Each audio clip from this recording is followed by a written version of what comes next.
Bem, eu quero, evidentemente, apresentar as boas-vindas a todos os que estão nos prestigiando nesta manhã. É com muita alegria que, em meu nome pessoal, em nome de todo o nosso Tribunal Regional Federal da Terceira Região, os recebo para este evento. Saúdo a todos os componentes da mesa, os ilustres componentes da mesa, o nosso diretor da Escola, desembargador Meira Maia, que está aqui à minha esquerda, à minha direita, o desembargador Fausto de Santos, coordenador deste evento, e todas as pessoas que já tive a ocasião de chamar para a mesa. Para mim, eu devo dizer que é uma alegria muito grande. Já tive a oportunidade de fazer abertura num evento dessa natureza no ano passado, e fico muito feliz que ainda dentro de minha gestão nós estamos realizando um outro evento a respeito dessa questão crucial que é o enfrentamento à escravidão contemporânea.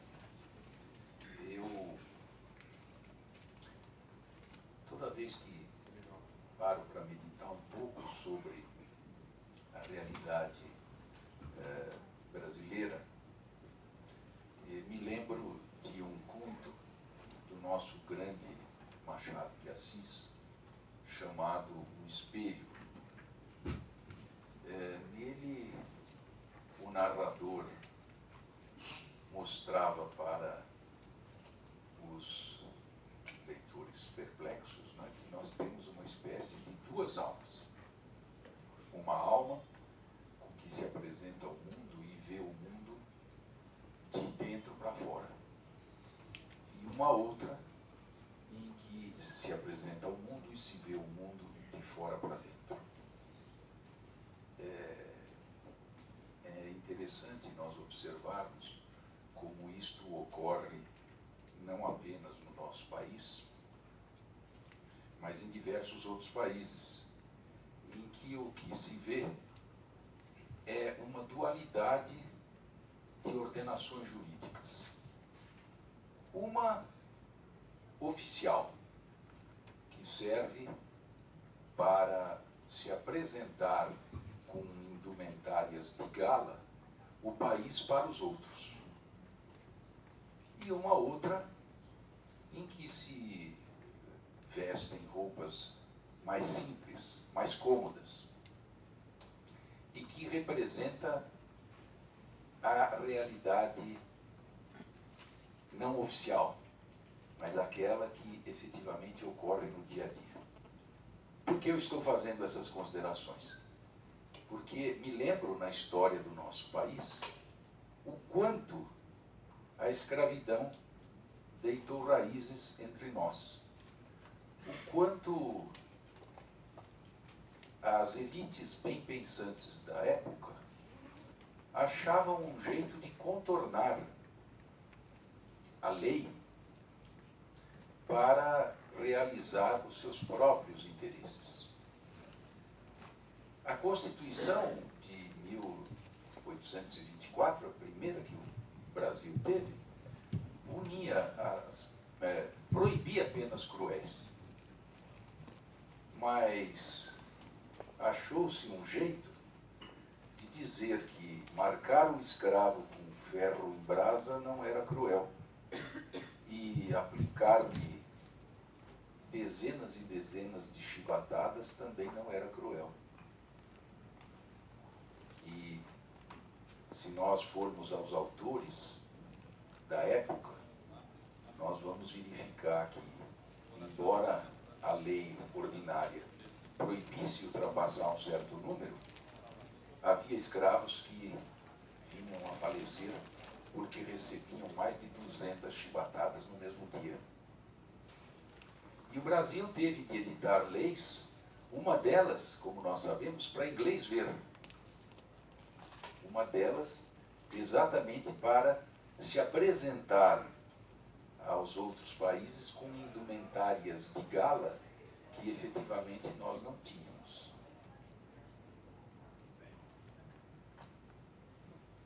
eu acho que modernamente nós estamos diante do mesmo desafio. O tráfico de pessoas, seja para exploração sexual, seja para utilização de órgãos humanos, seja para o trabalho escravo, tudo isto reflete uma triste realidade contra a qual nós precisamos lutar. E não fecharmos os olhos, ou fingirmos que não percebemos. Ficar indiferente a essa realidade, a meu ver, é uma triste aplicação da chamada razão cínica, de que nos fala o filósofo esloveno Zizek. O mesmo cinismo que marcou no passado o combate à escravidão no Brasil ainda existe nos dias de hoje, quando se fecha os olhos e não se combate com vigor, com determinação, com energia, esse crime hediondo que é a exploração do homem pelo homem. Torno a dizer que me sinto extremamente feliz e só me resta agradecer a todos os que contribuíram para tornar realidade este evento no dia de hoje. Quero agradecer à Escola da Magistratura, na pessoa do desembargador federal Mairan Maia.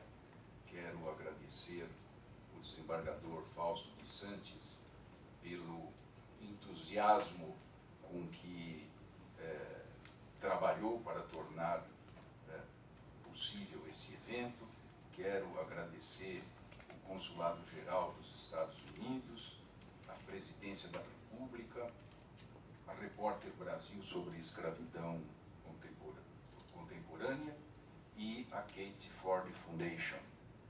Todas essas entidades e pessoas contribuíram de maneira decisiva para que nós estivéssemos reunidos aqui na manhã de hoje. Eu quero dizer a todos que só não estarei presente durante todas as palestras que se seguirão, mas que eu as verei posteriormente, se Deus quiser, por força de ter um compromisso na Faculdade de Direito da Universidade de São Paulo, agora de manhã. Tenho de presidir uma banca e isto já estava marcado fazia muito tempo, eu não tinha como mudá-la. Mas o importante é que eu poderei receber esses ensinamentos posteriormente. Como foi dito por alguns dos nossos ilustres convidados, a quem eu reapresento as minhas boas-vindas do Consulado dos Estados Unidos, ele me dizia de forma muito humilde, muito bonita, que está aqui para aprender. Eu também estou para aprender, todos nós estamos para aprender.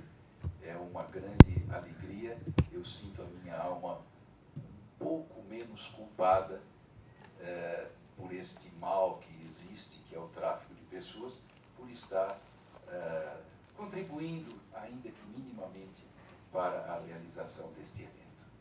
Eu quero passar agora a palavra ao coordenador deste nosso evento, o eminente, primeiro o desembargador Mairan, como diretor da escola. Desembargador Mairan Maia, então, como diretor da escola, fará uso da palavra. Muito obrigado. Muito obrigado. Muito obrigado, senhor presidente. Meus diversos colegas integrantes da mesa, gostaria de cumprimentar aqui especialmente também nossa colega Cecília Mello, que também faz parte da diretoria da escola, doutora Janice Ascari, procuradora da República, com quem já tive o prazer de trabalhar, doutor Fausto, prezado colega, a quem cumprimento publicamente pela organização, pela iniciativa em conduzir esses trabalhos aqui no tribunal, desde a primeira vez que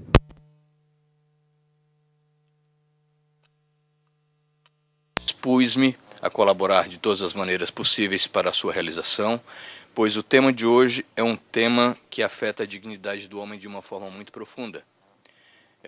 Como lembrado há pouco pelo nosso presidente, o desembargador Newton de Luca, a escravidão, ela infelizmente acompanha a história da evolução humana. E se vemos os primeiros diplomas escritos, as primeiras leis escritas feitas pelo homem, já que estamos num tribunal, e rememoro o Código de Hammurabi, do século XVIII a.C., portanto há mais de 3.800 anos, já se tinha essa preocupação em relação ao escravo, em relação à escravidão. E hoje, no século XXI, trabalhamos com a escravidão, agora uma escravidão transformada, uma escravidão mais difícil, porque é uma escravidão sutil, é uma escravidão que se esconde e que se permeia entre atividades que são livres, portanto, torna mais difícil o seu combate. Eu cumprimento a todos os organizadores do evento, espero que daqui possam sair ideias concretas para continuar esse trabalho, o trabalho de combate à escravidão, que hoje, como mencionei, se manifesta de diversas formas, e em particular será enfocado aqui, nesta manhã, a escravidão sob a forma de trabalho, entre aspas, a exploração do homem pelo homem, visando tão somente o lucro, visando o incentivo ao comércio ilegal. Eu gostaria, antes de encerrar essas breves palavras, também cumprimentar o Dr. José Armando Fraga Diniz Guerra, cumprimentar a Presidência da República pela preocupação com o tema e agradecer pela colaboração na organização do evento. Também aproveito a oportunidade para agradecer aos funcionários da escola, eu faço na pessoa da doutora Tatiane, o trabalho incansável que realizaram para que esse evento fosse possível. Sejam todos muito bem-vindos na sede do tribunal. A Escola de Magistrados está à disposição, pois é o lugar propício para discussões como essa, não somente entre os magistrados, mas também com toda a comunidade em geral. Bom trabalho a todos e é um prazer tê-los aqui. Passo a palavra agora ao meu colega Fausto de Santos. Bom dia a todos. Eu teria uma lista enorme de agradecimentos a fazer, mas eu devo cumprimentar inicialmente o presidente aqui do tribunal, que foi a pessoa que aqui da Justiça que acolheu esse evento assim que lhe foi passado as informações sobre ele. Obviamente, tem que agradecer o diretor da escola, o Dr. Mairan, agradecer suas palavras gentis, as palavras também do Dr. Newton, e dizer que esse evento somente foi possível graças à escola aqui da Magistratura Federal. E eu tenho que agradecer os coordenadores, eu sou um dos coordenadores e não poderia deixar de mencionar aqui o coordenador-geral da Comissão Nacional de Combate ao Trabalho Escravo, CONATRAE, vinculado à Presidência da República, presente aqui à mesa ao meu lado, à direita. Não poderia deixar de cumprimentar o senhor Leonardo Sakamoto, que é jornalista coordenador-geral da Repórter Brasil, duas entidades, uma governamental e outra não governamental, que se uniram, e a Justiça, para fazer valer esse evento. Esse evento foi idealizado no ano passado por mim e pela Kate Ford aqui presente, em Nova York, em maio, e teve inicialmente o escopo de conscientização e efetividade. A questão como bem falou o Dr. Newton de Luca, o presidente desta corte, quanto mais existem, quanto maior o número de leis e projetos de lei no combate do tráfico de escravos, da escravidão contemporânea e do trabalho análogo de escravo, quanto mais número de leis, nós constatamos o maior número de casos ocorrendo simultaneamente. É curioso como isso tem acontecido e parece que, muitas vezes, que as leis elas são apenas uma resposta a pressões internacionais e elas não são efetivas ao combate desse problema, que é um problema muito sério e ofende a todos nós como bem falando o Dr. Maran, ofende a dignidade humana. Eu tenho que fazer um comunicado que, infelizmente, realmente, duas ministras não puderam comparecer, e isso me foi passado à sexta-feira, no final da tarde e à noite de sexta-feira, por isso não houve a possibilidade de colocar alguém no lugar. As ministras têm seus fundamentos e suas razões, e nós todos respeitamos e sabemos das dificuldades das atribuições que lhes são caras, mas, enfim, eu tenho que anunciar um importante acontecimento aqui, nesta data, que foi também planejada para acontecer esse evento, que é a assinatura da regulamentação da Lei Estadual número 14946 deste ano, de janeiro, pelo governador do Estado, que se fará presente às 10h30 aqui, no tribunal, justamente para assinar esse ato de regulamentação. Então, eu tenho que agradecer ao governador do Estado, depois farei publicamente de novo, e também o vereador, hoje vereador, André Matarazzo, que textualmente se colocou à disposição para o apoio e a vinda do governador aqui para o tribunal. E, obviamente, nessa sequência desse contexto, tenho que agradecer o deputado Carlos Bezerra, que também se fará presente, que é aquele que apresentou o projeto de lei promulgado pelo governador do Estado. Ele também se fará presente, e tudo isso é um esforço conjunto, na verdade. O Leonardo ontem também contribuiu, Leonardo, o coordenador-geral da Repórter Brasil, contribuiu para que isso acontecesse. Eu vou falar mais um pouquinho, depois, em razão das ausências mencionadas, depois a doutora Janice vai também nos brindar, obviamente, com suas palavras, e a doutora Catherine Hoffman irá falar, bem como a própria Kate Ford, que é a responsável pela ONG Kate Ford Foundation, que mudou de nome para Free for All recentemente. Eu gostaria de mencionar que os esforços têm sido feitos, os governos têm sido feitos, os governos em geral têm feito seus trabalhos de combate a esse problema. Então, nós temos leis diversas. Eu mencionei a lei estadual, que é um fato importante. No campo federal, nós temos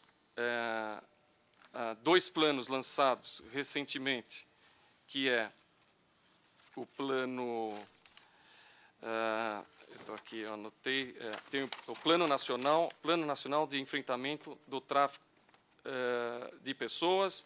O primeiro plano foi em 2010 e agora, em 2012, houve o reforço do primeiro plano e a tentativa por parte do governo federal de reforçar, criar 10 novos postos na fronteira para atendimento das vítimas e 400 agentes, treinamento de 400 agentes até 2014. Esses planos federais, eles contemplam algo que é muito interessante, que é a lista suja das empresas e dos responsáveis pelo problema, por permitir, na verdade, o tráfico de pessoas e o trabalho escravo, melhor reafirmando, e isso também veio a ser contemplado pela lei estadual aqui do Estado de São Paulo, que é importante lei e está sendo, de certa forma, combatida injustamente. E, já que estamos falando de lei, eu gostaria de mencionar, eu que tenho minha carreira na área criminal, que os artigos 213 e 214 do Código Penal, que tratam do tráfico, respectivamente, tráfico internacional e tráfico nacional,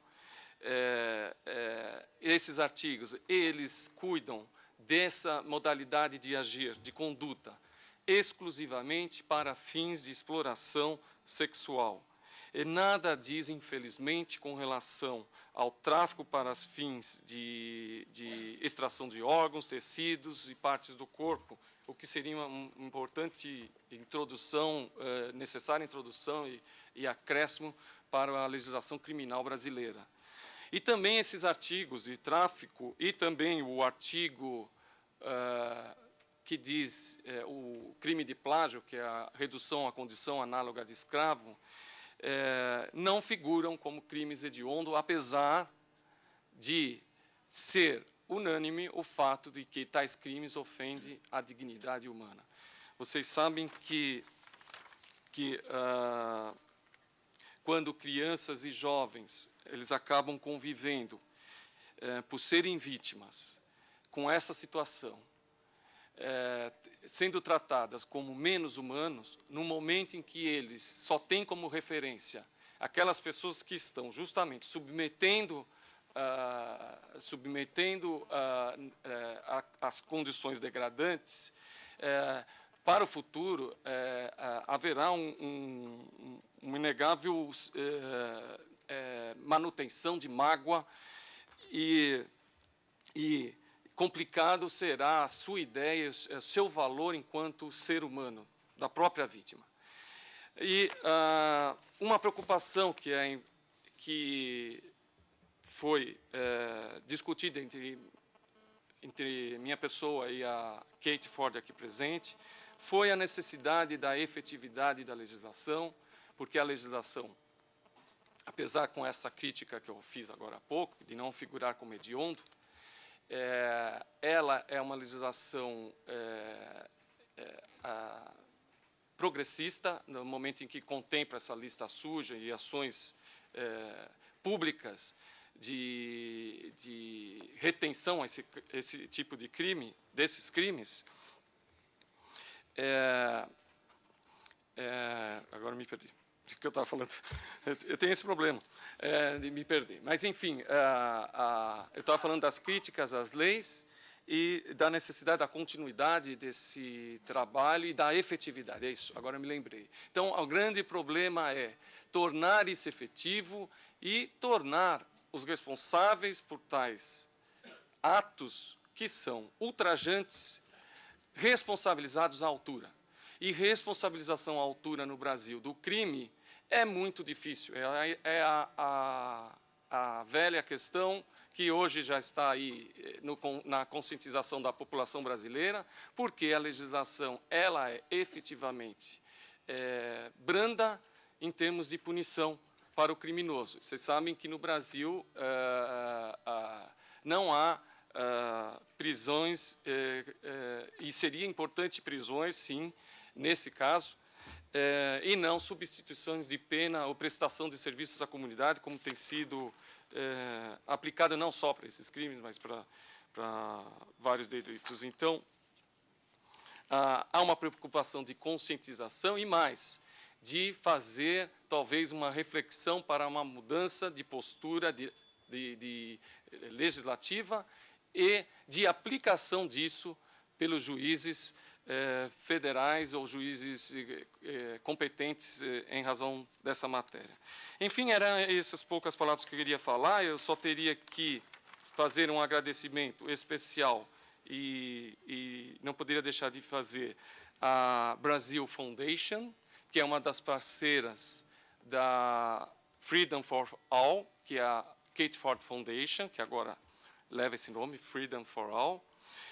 Por que eu estou mencionando a Brazil Foundation? Porque existem duas ações importantes. Para quem não sabe, a Brazil Foundation é uma fundação localizada nos Estados Unidos com o objetivo de aplicação de recursos doados no Brasil para diversas ações sociais. E ela possui duas ações importantes, que é o suporte para a Associação de Advogados de Trabalhos Rurais em Salvador, e tem feito um trabalho muito interessante lá de conscientização dos trabalhadores rurais, e tem também o trabalho no Centro de Defesa da Vida, dos Direitos Humanos, no Maranhão, que dá esse suporte a 23 comunidades.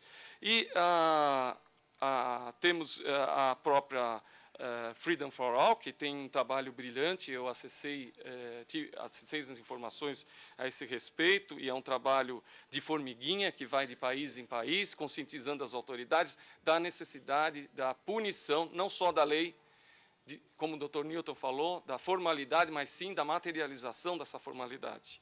E eu fico muito honrado com a presença da Kate aqui, e eu também não poderia deixar de mencionar, falando de Brasil, da Repórter Brasil, que é partner também da Kate Ford Foundation, FFA, e que tem duas áreas, que trabalha em duas áreas importantes, que é voltada à pesquisa, conscientização e metodologia educacional, intercâmbio e uma atividade absolutamente relevante, encabeçada pelo Leonardo, que favoreceu, assim como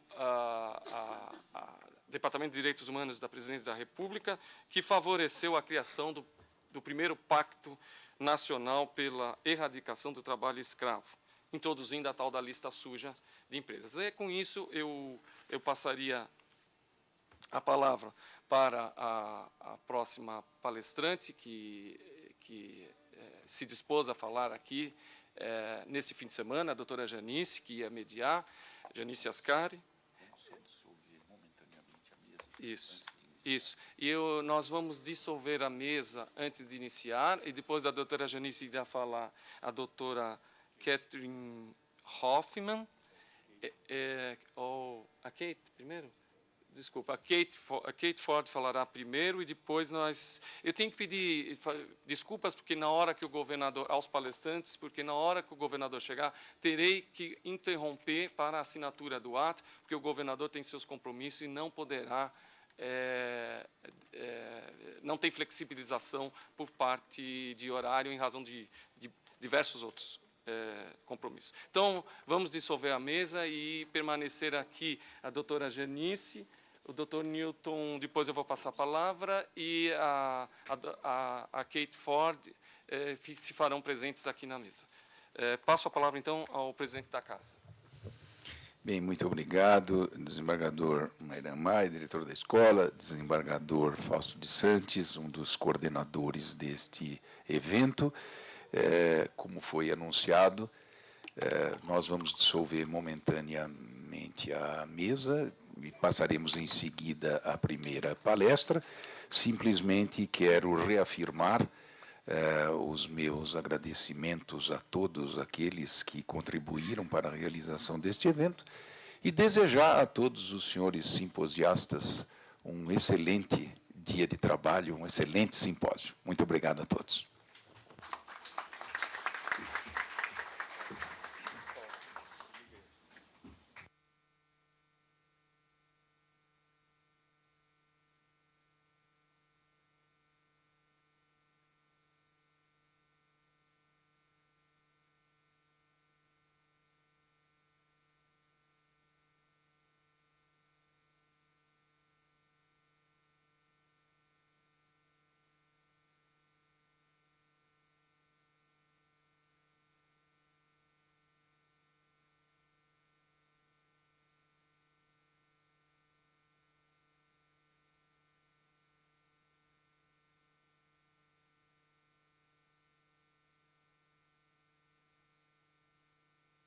Gostaria de convidar também o Dr. Luiz Machado. Dr. Luiz Machado. The translator is in the booth, and Ok, provavelmente ele chegará depois.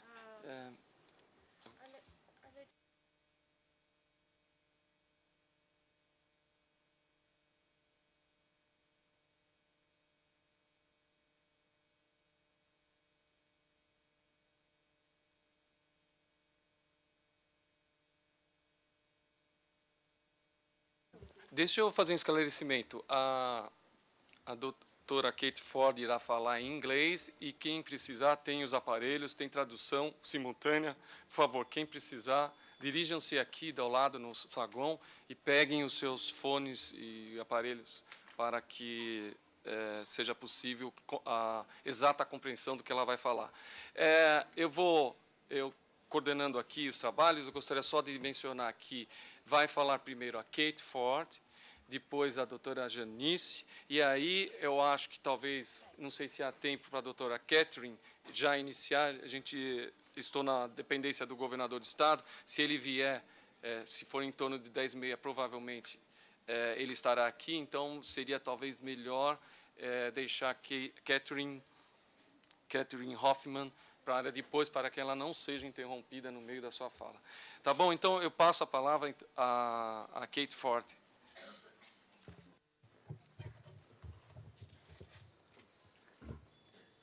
Hello, I'm very excited to be here today. Brazil is a country that I both adore and admire. I adore it for the people, the warmth of everyone, the diverse culture that I've experienced here over 30 years. I don't live here, but I've been coming here for 30 years, first during my work as a model agent, and subsequently in my work to combat human trafficking. I admire Brazil because Brazil has come up with many of the best initiatives to combat human trafficking and slavery. And one is the Dirty List that was mentioned, another is the National Pact for the Eradication of Slavery. When I travel the world, I talk about the National Pact for the Eradication of Slavery because I think it's something that should be replicated across the world. It's a way of fighting slavery at the very lowest levels and the most difficult level to reach. Last year, the Department of Immigration in Brazil asked me to come launch a campaign that they had. They had discovered situations of slavery in people being promised jobs as models, chefs, and soccer players. So people were traveling from Brazil, going to a foreign country. When they got there, they were either duped into another form of work or in slave-like conditions. And while I was sure that previously, I was sure that that must have happened, particularly with modeling, which has so much glamour, and I hadn't even thought about soccer. Having worked in modeling, I was very glad to be able to have documented cases to talk about. As a model agent, we certainly understood young and vulnerable. And we had models that came from 40 countries around the world. So when we brought them in, we were responsible for them. And how we scouted them is very similar to how people are found through labor brokers, and it doesn't matter for what profession, whether you're a field worker, a factory worker, or a model. These people go someplace, whether it is in the same country that they're from or abroad, for the hope of a better life. It's really so easy to understand. And they take risks. They take risks because they want a better life. And they work like dogs in the fields here or in mining or factories, and then they don't get paid. And the situations are, there's a dupe, and then there's the force, if they try to escape, that something will happen to them. Either they will be harmed or their families will be harmed. Today, with a simple phone call, with a cell phone, you can be anywhere and exact a crime across the world, if need be, against someone's family. And that is done frequently. In the beginning, I thought, oh, those threats, why would they kill someone if they want them there for labor? They won't just kill them, they'll kill their families. So given that how much I admire Brazil's work, I spoke with the US government and asked, why is Brazil a tier 2 country? Nobody here asked me to do it, but I really admire Brazil's work. And they said, because, and I went through all the great things, and then they said, because of the lack of prosecutions and sentencing. So I looked into it, knowing all the great laws that were in place, knowing how hard people here work on it, and it's true. It's true. For the level of crime that exists here, the fact that the labor brokers risk their lives, go in to farms, get people free, get them paid, and then no one is really held responsible.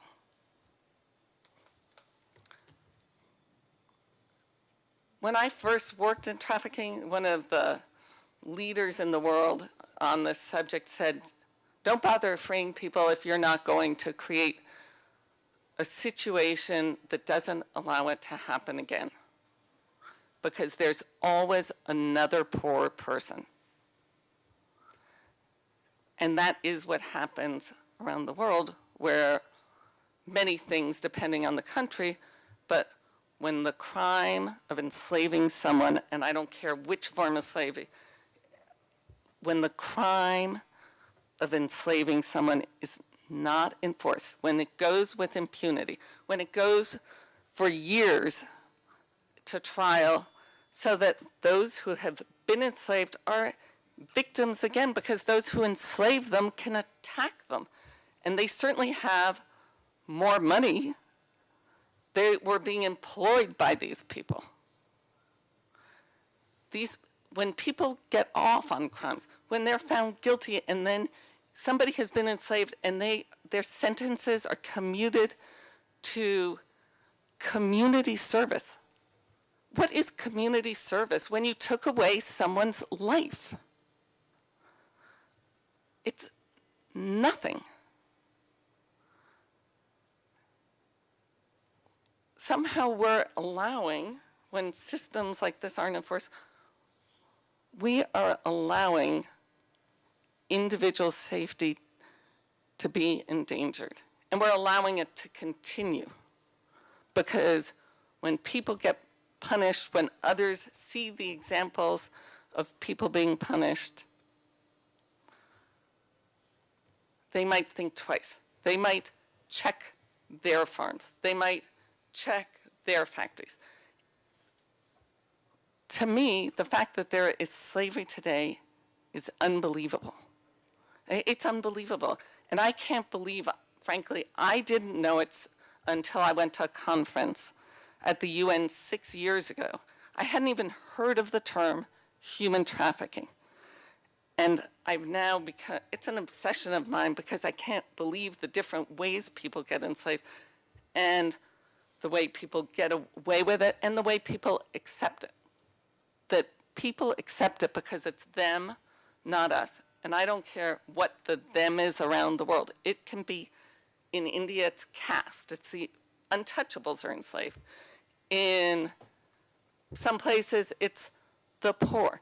In the United States, I'd say when it's in prostitution, it's hard to know who is in it, who isn't. And you say, well, there's a certain percentage of poor people who are going to be in it, and you don't even know they don't want to be it.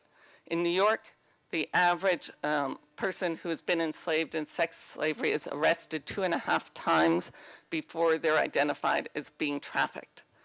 And in the last few years, our government has spent a huge amount of money, in the last 2 years, I'd say, huge amount of money, changing that understanding with police force, transit workers, hospital workers, because frequently it's hospitals that have the first contact with these girls. And everyone is afraid of the person who has trafficked them. And they know if they have to go back, they're going to be beaten up if they say, beaten up or killed, if they go back to the person who enslaved them. So they are very afraid to make statements initially, and in some cases will defend them.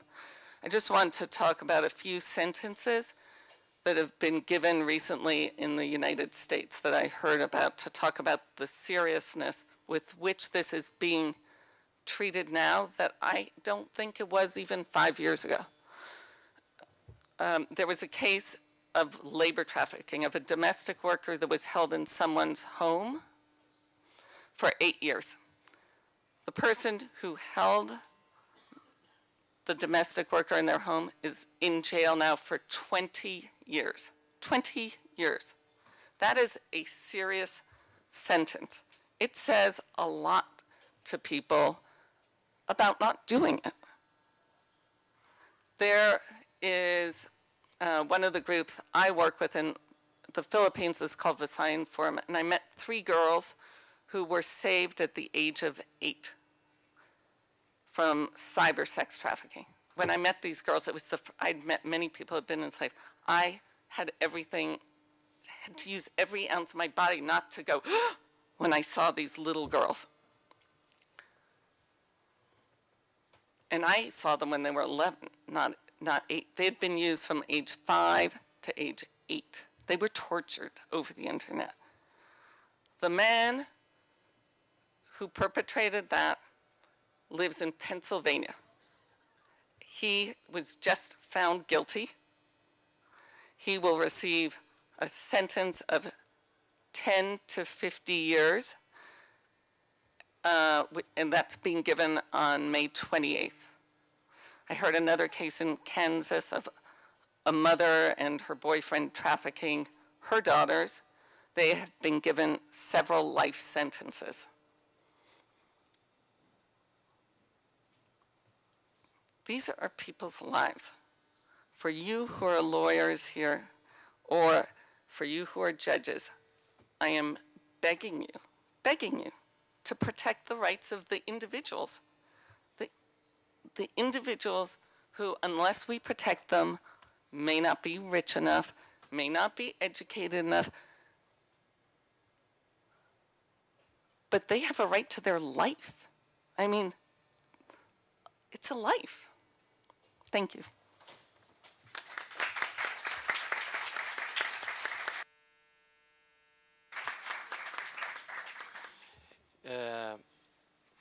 Gostaria de cumprimentar a Kate pela importante mensagem que acaba de nos deixar, que é a mensagem que está presente no Brasil hoje, a impunidade.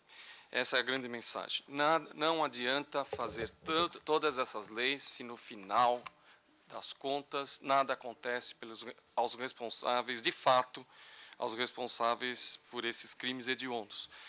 E a comparação, o direito comparado aqui é bastante importante, não é só Estados Unidos, porque por vezes os Estados Unidos é visto no Brasil como um sistema excessivamente rigoroso.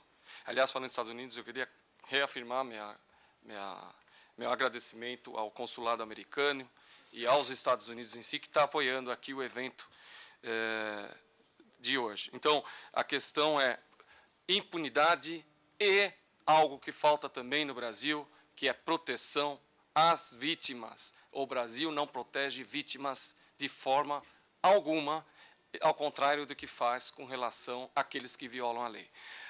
Passo, então, a palavra, para não atrasar, a doutora Janice, que fará a sua exposição.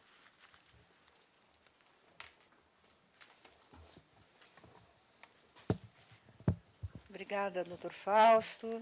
Em nome do Ministério Público Federal... Desculpa, eu tenho que fazer um agradecimento também ao Ministério Público Federal, que nos apoiou desde o início, e também, não poderia deixar de fazer, a Escola Nacional de Magistratura, que abraçou esse evento, que é possível, que abraçou esse evento enquanto um evento oficial. Desculpa, doutora Janice, pode continuar. E eu dizia que, em nome do Ministério Público Federal, agradeço o convite para estar aqui nesta manhã, mediando os trabalhos da mesa que irá tratar sobre a atuação do Ministério Público do Trabalho, que é um dos 4 ramos do Ministério Público da União, e da Justiça do Trabalho no combate ao trabalho escravo, que fiquei muito honrada de ter sido designada pela coordenação do evento para mediar justamente essa mesa que fala da atuação de um dos ramos do Ministério Público brasileiro no combate ao tráfico de pessoas e no enfrentamento do trabalho escravo. Pelas circunstâncias já explicadas,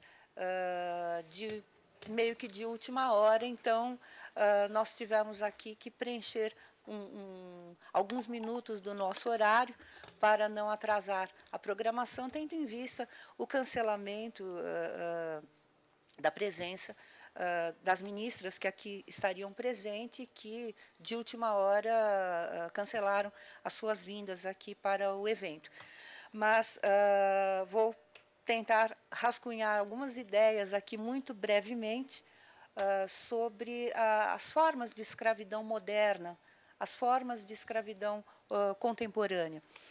Nós, desde 1948, com a Declaração Universal dos Direitos Humanos, e em 1956, com a Convenção da ONU sobre Trabalho Escravo, houve um grande norte legislativo e um grande norte indicativo, politicamente indicativo para as nações, para que efetivamente o trabalho escravo fosse absolutamente exterminado em todas as nações, em todos os países. Infelizmente, como aqui nós estamos entre profissionais do direito, na sua maioria, e cidadãos, pessoas da sociedade que sentem isso e têm essa mesma sensação de impunidade, Kate, de ver as pessoas, não só no trabalho escravo, mas pessoas acusadas e condenadas por crimes graves, como corrupção de verbas públicas, por exemplo. E essas pessoas são condenadas e não chegam sequer a cumprir a pena no cárcere. Essas pessoas acabam, por todo o arcabouço jurídico brasileiro, que às vezes dá a impressão até que é feito para não funcionar direito, né, em toda a área criminal e não só na área do trabalho escravo. O cumprimento das decisões judiciais, o cumprimento definitivo das decisões judiciais, não só no trabalho escravo, mas também em outros crimes igualmente graves e de violação patente de direitos humanos, é muito difícil que essas decisões sejam cumpridas com a rapidez que se espera, com a efetividade que se espera e que hajam pedagogicamente em relação à sociedade, que sinalizem à sociedade que essas condutas são graves e que elas são passíveis de uma punição e que essa punição seja efetiva, porque punição no papel é muito fácil da gente conseguir. Nós, Ministério Público, nós fazemos o nosso trabalho de maneira a conduzir o processo da maneira mais rápida e célere até o final, mas, infelizmente, com o sistema processual brasileiro, né, e com a supremacia do direito e do princípio da não culpabilidade, que não permite que nenhuma decisão judicial se torne definitiva enquanto couber um único recurso nas nossas 4 instâncias de jurisdição, e não são poucos os recursos, e a maioria dos recursos é de caráter protelatório, muitas vezes, mas nós temos que lidar com isso, é o nosso sistema jurídico. Então, essas decisões acabam não se cumprindo com a rapidez e a efetividade que uma sociedade que se pretende democrática e estabelecida sob o Estado democrático de direito desejaria para os seus cidadãos.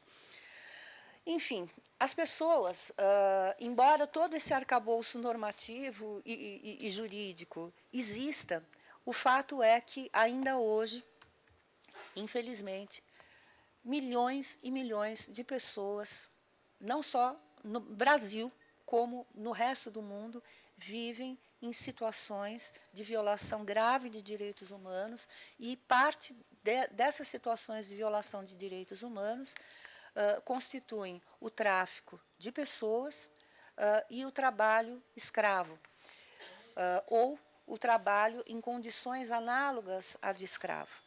São pessoas que são vendidas como objetos, elas são comercializadas, como antigamente, que aqui mesmo no Brasil, até 1988, podia-se comprar uma pessoa, né? Mas as pessoas continuam sendo compradas e continuam sendo tratadas como coisas, como commodities, né? Muitas delas são forçadas a trabalhar por pouco dinheiro, ou por quase nada, ou muitas vezes por dinheiro nenhum. Elas se tornam escravizadas, muitas vezes numa situação não só de trabalhos forçados, com uma remuneração mínima, mas de trabalhos forçados num esquema de servidão por dívida, que é uma situação em que o cidadão, isso certamente os colegas do Ministério Público do Trabalho e da Justiça do Trabalho falarão isso no painel mais adiante, mas é revoltante um cidadão que ele é supostamente contratado para trabalhar em algum lugar, ele recebe um mínimo de dinheiro para sobreviver, e aí ele precisa de um remédio, por exemplo, para alguma criança da sua família que está doente, então o suposto empregador, na verdade, o seu feitor, o seu capataz, em vez dá esse remédio e oferece a título de depósito, de empréstimo, um empréstimo que jamais consegue ser pago, um empréstimo que por anos e anos e anos a conta não se acerta, a conta não fecha. E esse empréstimo nunca é pago. E essas pessoas, então, acabam indo para uma situação de trabalho análogo ao de escravo, numa servidão por dívida, uma dívida que eles jamais conseguem pagar ao seu empregador. Todo tipo de trabalho escravo, ele é, ou em condições análogas à de escravo, ele é realizado sempre mediante violência física, violência psicológica, violência moral e, não raro, violência sexual, em alguns casos. A pessoa ela é possuída como se fosse uma coisa, né, como se ela fosse propriedade do seu capataz, do seu empregador. Ela é controlada em absoluto por essa pessoa ou por os seus prepostos.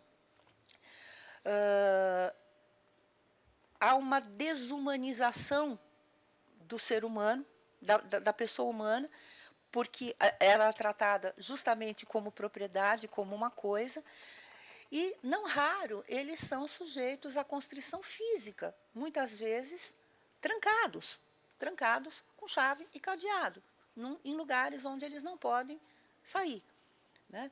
Temos algumas situações ainda aqui na cidade de São Paulo de trabalhadores no ramo da confecção, que isso certamente será dito depois, né? Trabalhadores estrangeiros que vêm para o Brasil à procura de novas oportunidades, acabam se empregando no ramo da confecção, e é uma dívida que nunca é paga, e por muitas vezes o local onde eles trabalham, um local insalubre, é trancado com chave e cadeado, de modo a essas pessoas não poderem sequer sair do local. Um tipo de servidão ou de trabalho escravo, ou em condições análogas à de escravo, eu separei algumas informações sobre um tema que creio que não estará nas mesas que se seguirão, mas apenas a título de acrescer um pouco de informação, e que é algo que me preocupa, não só como membro do Ministério Público Federal, mas também, principalmente, como cidadã e como mãe, que é o trabalho infantil. O trabalho infantil forçado, né, e o casamento infantil forçado. o casamento precoce, que não é tão é um pouco raro no Brasil, mas que em outros países é bastante comum, e é uma situação com a qual os ministérios públicos de todo o mundo devem se preocupar e muito para erradicar. O trabalho infantil doméstico ele se dá basicamente no âmbito de uma residência.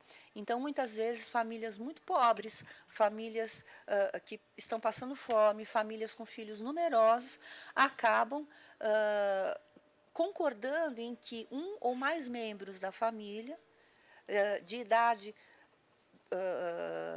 inferior a 18 anos, mas muitas vezes de muito tenra idade, a crianças de 6, 7, 8 anos que trabalham como empregados domésticos, fazendo limpeza da casa, compras, tomando conta de crianças, sem nenhuma remuneração. E as famílias biológicas acabam entregando essas crianças a esses supostos empregadores, os escravizadores da criança, numa intenção de que a criança possa ter pelo menos um lugar para ficar, um prato de comida para comer, possa estudar, que essa nova família, essa família empregadora, dê àquela criança tão pobre condições que ela não teria com a sua família biológica. E concorda em dar essa criança a essa família na maior das boas intenções, sem saber que a criança depois vai ser escravizada no trabalho doméstico, né, sem horário, num regime de 24/7, 365 dias ao ano, sem folga, em fim de semana, feriados, durante a noite, num sistema quase que de prontidão absoluta em todos os minutos do dia, né? Então, muitas vezes, essas crianças acabam sofrendo, e não raro sofrem, violências, principalmente de ordem sexual, dentro do âmbito residencial daquela família. E sem falar na violência psicológica, na violência moral e na violência física, porque muitas vezes elas apanham porque não fazem o trabalho direito.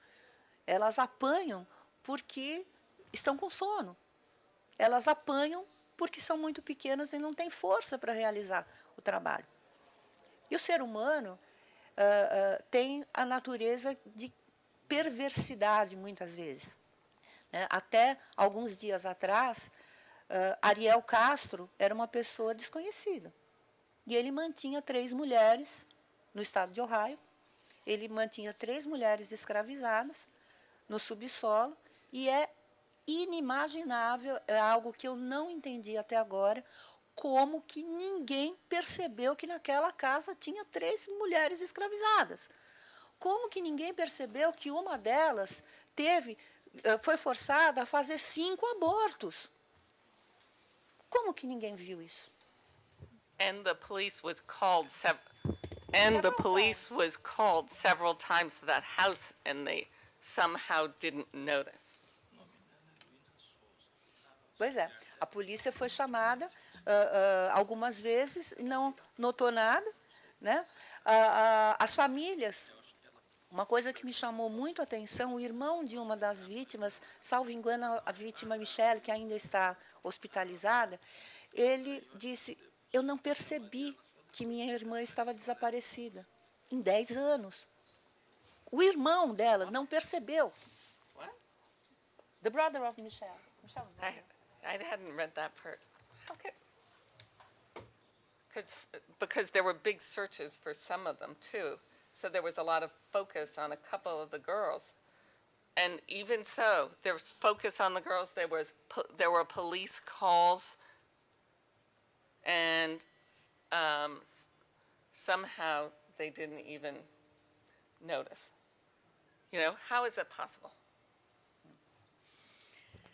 É a desumanização, né? As pessoas não estão se tornando coisas, definitivamente.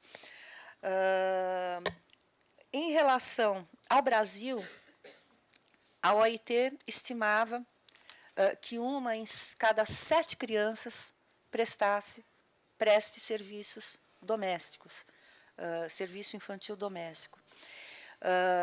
Havia uma estimativa de 500 mil crianças trabalhando em trabalho infantil doméstico entre 2002 e 2003, e graças ao trabalho do Ministério Público do Trabalho, da Justiça do Trabalho, do Ministério Público Federal, das organizações e de algumas fundações, a OIT, a Unicef, a Fundação Abrinq, a ANDI, que é a Agência de Notícias do Direito da Infância,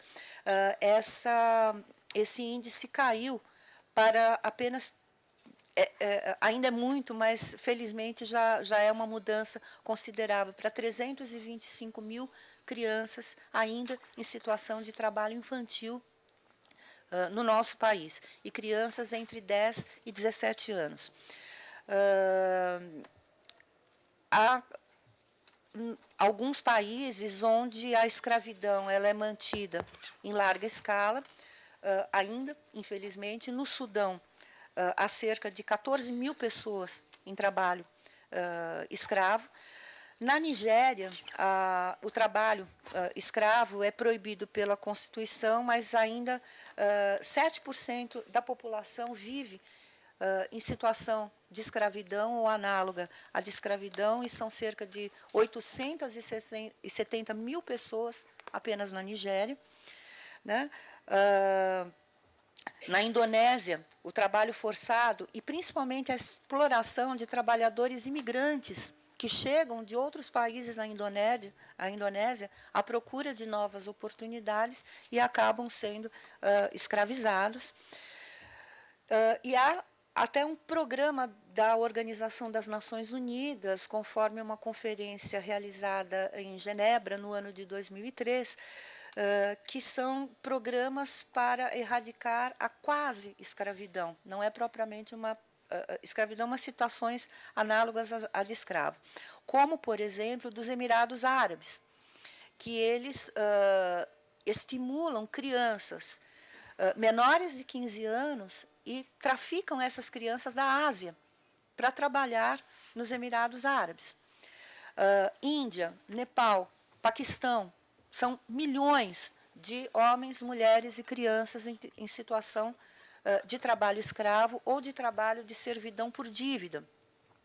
E a maioria advém do sistema de castas, e eles são principalmente as castas, os Dalits, as castas mais humildes, as castas mais inferiores. Algumas empresas hoje, felizmente, há um movimento mundial para que não se utilizem, para o boicote de produtos que utilizem trabalho infantil ou trabalho escravo. Isso já é feito também no Brasil. Dentro de alguns minutos, nós teremos aqui o governador do Estado, que assinará o decreto que regulamenta sanções, a lei que estabelece sanções às empresas paulistas que utilizarem trabalho infantil ou trabalho escravo, porque muitas vezes, Kate, nós não conseguimos uma resposta efetiva de encarceramento das pessoas, mas muitas vezes uma resposta econômica é mais rápida e ela é mais eficiente. E esse decreto do governador Alckmin e de autoria do deputado Carlos Bezerra, ele irá impor sanções de proibir as empresas paulistas, vai cancelar o registro das empresas paulistas no ICMS. E sem esse registro, as empresas não podem trabalhar. Então, será, sem dúvida, uma inestimável contribuição do povo paulista, do povo paulistano, ao combate ao trabalho escravo. Por fim, e já me encaminho aqui para os 2 minutinhos finais, uma situação que me preocupa também como cidadã e mãe e membro do Ministério Público, como eu disse antes, é a situação do casamento precoce, do casamento infantil forçado. Me impressionou muito o dado de que 10 milhões de meninas por ano se casam menores de 15 anos. e se casam forçadas pelos pais. Nós temos aqui um problema social no Brasil. Ontem até me chamou muito a atenção uma foto na capa de um dos maiores jornais do país, uma foto relativa ao Dia das Mães, que mostrava uma mulher com os seus 3 filhos. 3 filhos. A moça tinha 18 anos, moradora do Jardim Ângelo. Com 18 anos, ela já tem 3 filhos. Então, a gravidez na adolescência é um fato social problemático no nosso país, e isso leva ao casamento precoce, mas não forçado, muitas vezes não forçado, né? Simplesmente precoce. O que me preocupa, além disso, é o casamento forçado, onde 10 milhões de meninas por ano se casam nessas condições, sendo 46% da população nessa faixa de idade do sul da Ásia, 38% da população nessa faixa etária na África subsaariana, 29% da população dessa faixa etária da América Latina e Caribe, 18% no Oriente Médio. E casos que são brutais, como recentemente no Reino Unido descobriu-se a noiva mais jovem do mundo que se tem notícia. Ela tinha apenas 5 anos de idade, no Reino Unido. E aí agora o Reino Unido está em uma franca produção legislativa para sanções mais graves e um combate mais efetivo a esse tipo de situação. Eu termino aqui com uma história de superação, uma história de lágrimas, uma história de sofrimento, mas, felizmente, uma história de superação. Há uma garota chamada Nujod Ali. Ela é do Iêmen e ela foi prometida, forçada pelo pai a se casar com um rapaz de seus 30 anos, mais ou menos, com 10 anos de idade. Então, essa garota, no Iêmen, o casamento infantil não é proibido, o que é proibido é o sexo, com crianças muito pequenas. E eles têm uma regra não muito clara de que o casamento é possível, mas a relação sexual ela só pode ocorrer depois que se veja que a mulher já está em condições de realizar o ato. Então, não deixa isso muito claro a partir de quando uma relação sexual é possível. Isso não foi respeitado. A Nujod Ali foi estuprada pelo marido, ela foi espancada pelos sogros e ela não aguentou e fugiu 2 meses após o casamento. Ela vinha também de uma família onde a mãe dela tinha 16 filhos, e o primeiro filho teve com 16 anos de idade. O pai tinha uma outra mulher, porque lá o casamento múltiplo é tolerado, o pai tinha uma segunda mulher, e essa segunda mulher tinha mais 5 filhos. E a Nujod, quando fugiu, ela foi procurar a mãe biológica. E a mãe biológica falou, não, nós prometemos você, nós podemos inclusive ser mortos, de não cumprir o pacto que nós fizemos com a família para a qual você foi. Né? Que a mulher casa, ela passa a ser propriedade do marido. Ela não encontrou apoio na mãe biológica, ela foi falar com a segunda esposa do pai e contou as violências sexuais que ela havia sofrido do marido e as violências físicas que havia sofrido dos sogros, do pai e da mãe do marido. E aí, esta segunda esposa, né, a madrasta dela, ela ficou muito incomodada com aquilo e disse apenas, ela falou assim, você tem que procurar um juiz, você tem que procurar a justiça. A menina, e deu, eles todos miseráveis, eles vendiam, sobreviviam de vender coisas nas esquinas da cidade, e ela deu alguns trocados, algumas moedas para Nujode, e ela foi até o tribunal, conseguiu chegar até o tribunal da cidade, e ficou ali aguardando sozinha para tentar falar com alguém. E falou com um, falou com outro, até que um juiz se condoeu daquilo e falou assim: menina, o que você deseja? Ela falou assim, ele falou: como é seu nome? Ela falou: Nujode. Qual é a sua idade? 10 anos. E o que você deseja da justiça? Eu quero me divorciar. E o juiz achou aquilo, chamou um outro juiz, né? E acabaram acolhendo essa menina, arrumaram uma advogada militante de direitos humanos num país como o Iêmen, onde essa prática é muito difícil, né? Já é difícil militar pelos direitos humanos, quanto mais uma mulher ser uma advogada pelos direitos humanos num país como o Iêmen. E a menina acabou depois superando, o divórcio foi decretado pela justiça, ela voltou a morar com os pais, o pai dela foi preso, o marido foi preso, e ela escreveu, em parceria com uma jornalista francesa, um livro muito bonito que eu recomendo a leitura, que se chama I Am Nujode, Age 10, Divorced. Eu sou Nujode, 10 anos de idade e divorciada, que é um livro maravilhoso. A menina está agora com 98, ela nasceu, ela está agora com 15 anos, 16 anos de idade, né? E é uma história, então, de superação. A menina voltou a estudar e ela quer ser advogada para lutar pelos direitos das crianças. Obrigada.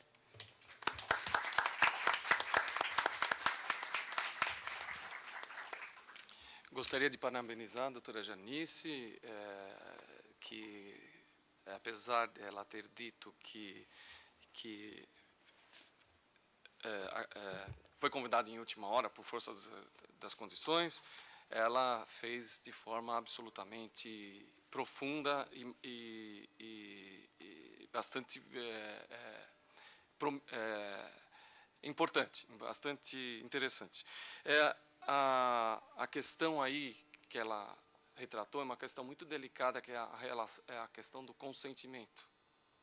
Até onde o consentimento é válido ou não, e aí nós esbarramos nas regras da regra maior, que não se submete a qualquer outra regra, que é a dignidade do ser humano. E também tratou de um tema, que é o tema desta manhã, pelo jeito, que é a impunidade. A impunidade num país em que a sociedade está se tornando violenta, a sociedade brasileira está sendo hoje vista como uma sociedade violenta, em que só há importância para a polícia, em termos absolutos, para o sistema, vamos dizer assim, crimes de roubo e homicídio. E todos os outros, que são absolutamente importantes, ou até mais em determinados casos, ficam de lado, como é o caso aqui do nosso tema de escravidão. Só para dar um dado, de 2005 a 2011, a Polícia Federal indiciou dos 381 pessoas por tráfico internacional, só que só 158 foram presos e esses casos geraram 91 processos de um universo que se estima muito, muito maior. Eu não tive notícia da chegada do governador ainda, mas eu sei que a secretária de Justiça, de Estado da Justiça, já chegou, esperando o governador.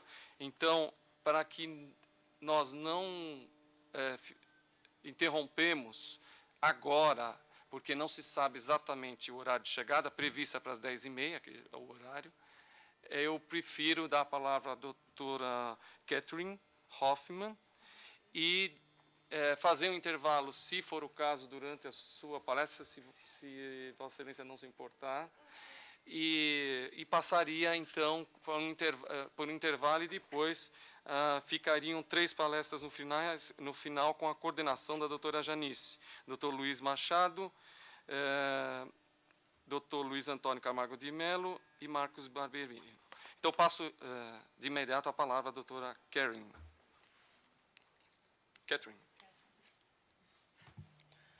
Bom dia. Em nome da missão diplomática dos Estados Unidos no Brasil, gostaria de dizer que é uma honra contribuir para esta conferência.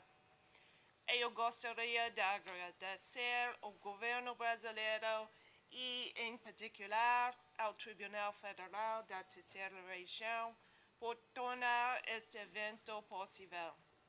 Quero também agradecer a todos vocês que aqui vieram para fazer deste encontro uma excelente oportunidade para a troca de experiências e ideias sobre o combate ao trabalho forçado e ao tráfico de pessoas. Agradeço ainda aos organizadores deste encontro pela gentil apresentação. Minha carreira como diplomata já me levou aos 5 continentes. A partir desta experiência, posso afirmar que as modernas formas de escravidão são um tema que afeta todos os países, inclusive o meu, os Estados Unidos da América. Espero que hoje possamos encontrar maneiras de trabalharmos juntos contra esta tragédia. Todos os dias, no mundo todo, pessoas são coagidas ao trabalho forçado, vendidas à prostituição, submetidas a trabalhos domésticos humilhantes e presas em atividades na agricultura e nas fábricas. Homens, mulheres e crianças submetidos a esse tipo de condições são as faces da escravidão contemporânea. Gostaria de começar falando sobre as políticas públicas dos Estados Unidos para combater o trabalho forçado e o tráfico de pessoas, e depois tratar de nossa colaboração com outros países, incluindo o Brasil. 2013 marcou os 150 anos da Proclamação da Emancipação, assinada pelo presidente Abraham Lincoln, que acabou com a escravidão nos Estados Unidos. O atual presidente Barack Obama comemorou a data com a assinatura da Proclamação Presidencial, instrumento que estabeleceu janeiro como o mês de prevenção nacional contra a escravidão e tráfico de pessoas. Na ocasião, repetindo as palavras de Abraham Lincoln, o presidente Obama reafirmou o compromisso dos Estados Unidos com a liberdade. Ele disse: "Nós continuamos firmes no propósito de oferecer a todos os homens, mulheres e crianças oportunidades de exercerem os seus melhores talentos." Felizmente, temos o presidente, o Congresso Nacional e mais de uma dúzia de agências federais engajados no combate às formas de escravidão contemporânea nos Estados Unidos e no mundo. Nós percebemos que, nos Estados Unidos, o tráfico de pessoas acontece com 2 objetivos. Um deles é a exploração sexual. As vítimas são exploradas como prostitutas nas ruas, em bordéis e em clubes de strip. Outro objetivo é a exploração trabalhista. Nesse caso, as vítimas são forçadas a trabalhar, seja no setor de serviços, seja em residências, na agricultura, em indústrias, restaurantes, hotéis, na construção civil ou outros. Trabalhadores sem documentação são os mais vulneráveis, claro, mas nós também encontramos trabalhadores vulneráveis entre aqueles que participaram legalmente de programas para estudantes e trabalhadores temporários. Muitas vítimas que estão na indústria do sexo são cidadãos americanos, mas nos outros setores a maioria vem de outros países. Os Estados Unidos estão empenhados em combater as modernas formas de escravidão em casa e no mundo por meio de 3 ações: punindo os traficantes, protegendo as vítimas e prevenindo o crime. Estamos ganhando experiências, adaptando novas técnicas e conseguindo melhores respostas. A política dos Estados Unidos de combate ao tráfico humano inclui 39 forças-tarefas nacionais compostas de agentes responsáveis pela aplicação da lei em nível local, estadual e federal. Eles trabalham em conjunto com organizações não-governamentais dedicadas ao atendimento às vítimas. Também temos equipes federais de combate ao tráfico que conduzem investigações no país inteiro. Usamos permissão temporária para imigração e de trabalho para vítimas que colaboram com as investigações policiais e o processo judicial. Algumas vítimas e suas famílias podem conseguir permissão de imigração de longo prazo e outras até permissão para residência definitiva e cidadania americana. Existe assistência total às vítimas e suas famílias em abrigos e em unidades de saúde física e mental. Eles recebem alimentação, segurança, assistência legal e médica, educação, treinamento, recolocação profissional e reintegração social.